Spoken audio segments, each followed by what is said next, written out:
ಕೆಲವೇ ಕ್ಷಣಗಳಲ್ಲಿ ಕೇಂದ್ರ ಗೃಹ ಮಂತ್ರಿಗಳಿಂದ ತುರ್ತು ಸಭೆ, ಹಿರಿಯ ಅಧಿಕಾರಿಗಳೊಂದಿಗೆ ಅಮಿತ್ ಶಾ ಮೀಟಿಂಗ್ ಮಾಡೋದಕ್ಕೆ ಮುಂದಾಗ್ತಿದ್ದಾರೆ.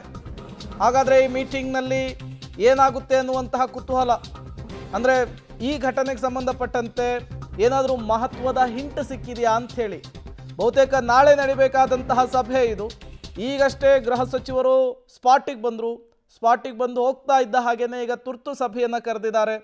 ಏನಾದರೂ ಮತ್ತಷ್ಟು ಮುಂಜಾಗ್ರತಾ ಕ್ರಮಗಳನ್ನು ತೆಗೆದುಕೊಳ್ತಾರಾ ಅಥವಾ ಈ ಘಟನೆಗೆ ಸಂಬಂಧಪಟ್ಟಂತೆ ಏನಾದರೂ ಮಹತ್ವದ ಹಿಂಟ್ ಏನಾದರೂ ಸಿಕ್ಕಿದೆಯಾ?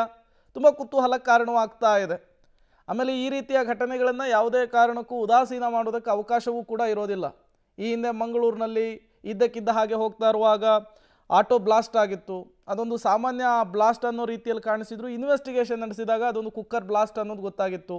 ಇಲ್ಲೂ ಕೂಡ ಈಗ ಈ ಸ್ಫೋಟದ ಭೀಕರತೆ, ತೀವ್ರತೆ, ಆ ಜಾಗವನ್ನು ಗಮನಿಸ್ತಾ ಇದ್ದರೆ ಇದೊಂದು ಸಾಮಾನ್ಯ ಸ್ಫೋಟದ ರೀತಿಯಲ್ಲಿ ಕಾಣಿಸ್ತಾ ಇಲ್ಲ. 2, 3, 4 ಗಂಟೆಯಿಂದಲೂ ಕೂಡ ನಿರಂತರವಾಗಿ ಆ ಸ್ಥಳದಲ್ಲಿಯೇ ತನಿಖಾ ತಂಡಗಳು ಬೀಡು ಬಿಟ್ಟಿರುವಂಥದ್ದು. ನಿರಂತರವಾಗಿ ಇನ್ವೆಸ್ಟಿಗೇಷನನ್ನು ನಡೆಸ್ತಾ ಇದ್ದಾರೆ. ಈಗಾಗಲೇ ಘಟನಾ ಸ್ಥಳಕ್ಕೆ ಗೃಹ ಸಚಿವರು ಬಂದು ಹೋದ ನಂತರ ತುರ್ತು ಸಭೆಯನ್ನು ನಡೆಸೋದಕ್ಕೆ ಮುಂದಾಗ್ತಾ ಇರುವಂಥದ್ದು. ಕೆಲವೇ ಕ್ಷಣಗಳಲ್ಲಿ ಈ ಸಭೆ ಆರಂಭವಾಗುತ್ತೆ ಅನ್ನುವಂತಹ ಮಾಹಿತಿ ಕೂಡ ಸಿಗ್ತಾ ಇದೆ.